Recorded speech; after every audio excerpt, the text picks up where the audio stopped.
Total episode మీకు క్లియర్గా అరటి పండు ఒలిసినట్టు ఓపెన్ చేశా. ఇది పేపర్ మీద రాసుకోండి. జూన్ 19 ఈస్ట్ గోదావరిలో స్టార్ట్ అయిన ఎపిసోడ్లో దిల్ రాజు ఉన్నాడా? మీరు చెప్పండి. ఇప్పుడు అడిగారు కదా. ఏప్రిల్ 19 ఈస్ట్ గోదావరి జరిగిన ఎపిసోడ్లో దిల్ రాజు ఉన్నాడా? ఉన్నాడా? మీ దగ్గర ఆన్సర్ లేని దాన్ని దిల్ రాజుని ఎందుకు దానికి ఇంక్లూడ్ చేస్తున్నారు? అంటే నైజాంలో సమస్య ఎక్కడున్నా సరే నైజాంలో సీరియస్ అయితే తప్ప ఇష్యూ పెద్దది అవ్వదు కదా. అది తప్పండి. ఎందుకు? ఆంధ్రప్రదేశ్ మనకు కాదా? అవసరం ఉంటే ఇప్పుడు ఇటెంట్ అటు మా ప్రతిధ్వన సినిమా డైలాగ్ లాగా మాట్లాడొద్దు. నా దగ్గర టోటల్ వీడియోలు కూడా పెట్టా. ఏప్రిల్ 19 వాళ్ళ మీటింగ్లో ఏం జరిగింది. ఆ వ్యక్తి సత్యనారాయణ డిస్ట్రిబ్యూటర్ ఎగ్జిబ్యూటర్ జనసేనలో కీలక వ్యక్తి అయిన దిల్ రాజు గారు ఆయన ఆస్కార్ అవార్డు ఆ నటనకి ఆ రోజు అంతా చూసి ఉంటారు. ఆయన వ్యక్తిత్వం బయట పెట్టాల. ఇది వాస్తవం కాదా? దాన్ని తీసుకొచ్చి ఇంకోటి, నిన్న మీరు టీవీలో స్క్రోలింగ్లు అన్నీ చూసుంటారు. మొత్తం స్క్రోలింగ్లు అన్నీ చూసుంటారు. పవన్ కళ్యాణ్ గారు స్టేట్మెంట్ ఇచ్చారు. ఏం స్టేట్మెంట్ ఇచ్చారు? ఈసారి నా సినిమా అయినా సరే రేట్లు రావాలంటే త్రూ ఛాంబర్ ద్వారా రావాలి ఆయన స్టేట్మెంట్ ఇవ్వడం జరిగింది. దీనికి నటుడు ఆస్కార నటుడు దిల్ రాజు గారు వెంటనే స్వాగతిస్తున్నామని చెప్పారు. మీరు చూసి ఉంటారు స్కూలింగ్లో. ఈరోజు పవన్ కళ్యాణ్ గారు పెట్టకుండా స్వాగతిస్తామని చెప్తారు. పవన్ కళ్యాణ్ గారి సినిమా జూన్ 12 అని తెలిసి జూన్ 1 బంద్ అని అన్నీ ఇదే టీవీ స్క్రోలింగ్లు అన్నీ వచ్చాయిగా. ఇదే స్క్రోలింగ్లు అన్నీ వచ్చాయి కదా. నువ్వెందుకు ఇది ఖండించలేదు? అంటే మమ్మల్ని అడ్డు పెట్టుకుని నువ్వు నైజాం నవాబుకే వెళ్ళాలనుకుంటున్నావు. దానికి మేము ఒప్పుకోలేదు. దానికి తిరిగి మా మీద పెట్టావు. ప్రజలందరూ గమనిస్తానన్నారు. మా నాయకుడు కూడా నేను ఎటువంటి వాడు, అనుశ్రీ సత్యనారాయణ ఎటువంటి వాడు, దిల్ రాజు ఎటువంటి వాడు, సినిమా ఇండస్ట్రీలో ఎవరాలు ఎటువంటి వాడు అందరికీ తెలుసు. మొత్తం యావత్ ప్రపంచానికి తెలుసు మీ యొక్క స్వార్థాలు. దాన్ని మీరు ఈ విధంగా పెట్టి మీరు నిజంగా అరవింద్ గారు ప్రెస్ మీట్ పెట్టి నాకు 15 థియేటర్లు ఉన్నాయి, నేను ఇంకా టైం అయిపోగానే వదిలేస్తున్నారు. మీరు ప్రెస్ మీట్ పెట్టినప్పుడు పక్కన సురేష్ బాబు సునీల్ని ఎందుకు పెట్టుకోలేదు మీరు? అంటే లోపాయకరంగా మీరు కలిసి ముగ్గురు ఒకటే.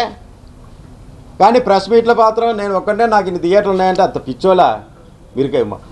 మైత్రి మూవీస్ మీ అరాచకాలు తట్టుకోలేక వాళ్ళు సొంతంగా ఆఫీస్ పెట్టుకుని వాళ్ళ చేత వాళ్ళు తొక్కడానికే కదా మీరు శత్రుఘ్న ముగ్గురు కలిసారు. అది ప్రజలందరికీ తెలియదా? ఇండస్ట్రీలో అందరికీ తెలియదా? చెప్పండి దిల్ రాజు గారు.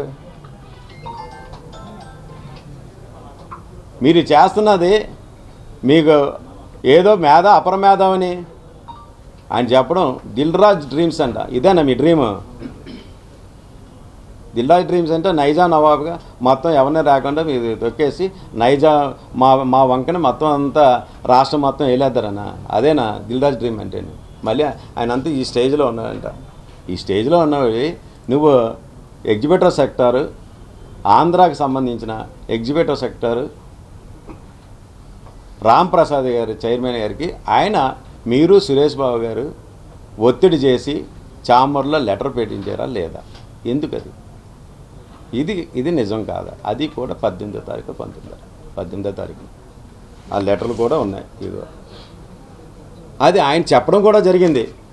3 సెక్టార్లో కూడా ఆయన చెప్పడం కూడా జరిగింది. దీన్ని అప్పటికి పవన్ కళ్యాణ్ సినిమా అనౌన్స్ అయింది. అప్పుడు మీరు సోకాల్ సురేష్ బాబు ఉన్నారు, మీరు ఉన్నారు, మీ తమ్ముడు ఉన్నాడు, శిరీష్ రెడ్డి గారు ఉన్నారు. ఎందుకు ఆ రోజు ఖండించలేదు? ఖండించడం వదిలే, శిరీష్ రెడ్డి గారు 3 సెక్టార్లో కూడా ఎట్టి పరిస్థితుల్లో జూన్ 1 నుంచి బంద్ అని చెప్పారా లేదా? అందరు ఇక్కడ తీయండి. అది అందరూ కూడా తెలిసిన విషయమే కదా. 3 సెక్టార్లలో. దీన్ని మీరు నా మీదకు తోలి ఏదో మీరు తప్పించుకున్నారంటే అది కరెక్ట్ కాదు. భగవంతుడు ఉన్నాడు, అంతకంతా ఉంచి నా దేవుడు శ్రీ పవన్ కళ్యాణ్. ఆయన అంతా గమనిస్తాడు. అంత అమాయకులు శిక్ష పెడితే ఒప్పుకోడు, దుర్మార్గులు చండాలం ఏదో ఏదో అంటారు కదా, మొత్తం తోలు తొక్క తీసి అంతు చూసేస్తాడండి దుర్మార్గులు ఎవరైనా చేశారంటే. ఎందుకంటే నేను పార్టీ పెట్టినప్పటి నుంచి ఉంటున్నాను.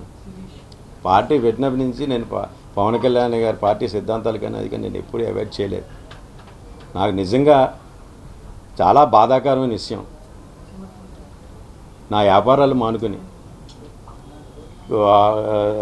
ఎక్కువ అసలు ఈ మధ్య చూడండి నా థియేటర్లు నాకు ఈ సినిమాలే చేయటం లేదు. నేను వ్యాపారం బాగలేదు, సినిమాలు చేయటం లేదు. అయినా సరే సినిమాలు కూడా ఎలాగుంటున్నాయో మీరు పేయింగ్ కూడా లేవు చాలామంది. వాటికి నేను మామూలుగా ఉంటే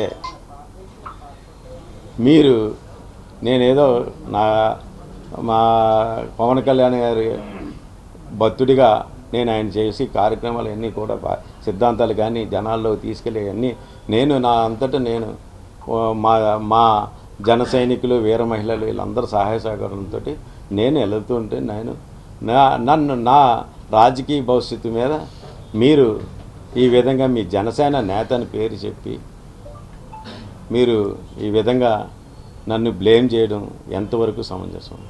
మీరు ఏది ఇప్పటికీ కూడా పత్రిక ముఖంగా ఛాలెంజ్ చేసి చెప్తున్నాను, హరిహర వీరమ్మలు నేను బ్యాన్ చేయండి అని మీరు వీడియో ఉందని అంటున్నారు కాబట్టి అది నిజంగా నిరూపించండి. మీకు దమ్ము ధైర్యం ఉంటే, లేకపోతే నేను కోర్టుకి వెళ్తాను మిమ్మల్ని ఎట్టి పరిస్థితుల్లో. ఎందుకంటే నా భవిష్యత్తుతో ఆడుకున్నారు మీరు. ఎప్పుడో మే 13న వాళ్ళతోటి పెట్టిన దానికి అప్పుడు అనౌన్స్ లేదు, అది కూడా మేము బంద్ అని మాత్రం అనలేదు.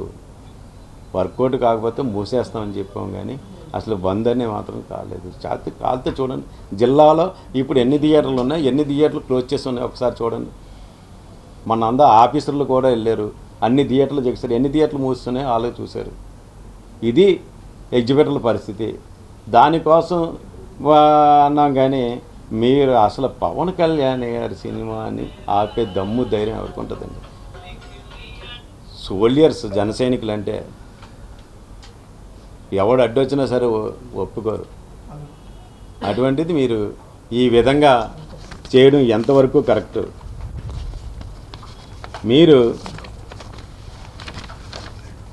మీరు సురేష్ బాబు, మీ తమ్ముడు శిరీష్ రెడ్డి, సునీల్ మీరు చేస్తున్న అరాచకాలు అందరికీ ఇప్పటివరకు ఎవరో చెప్పడానికి భయపడి ఉంటారు.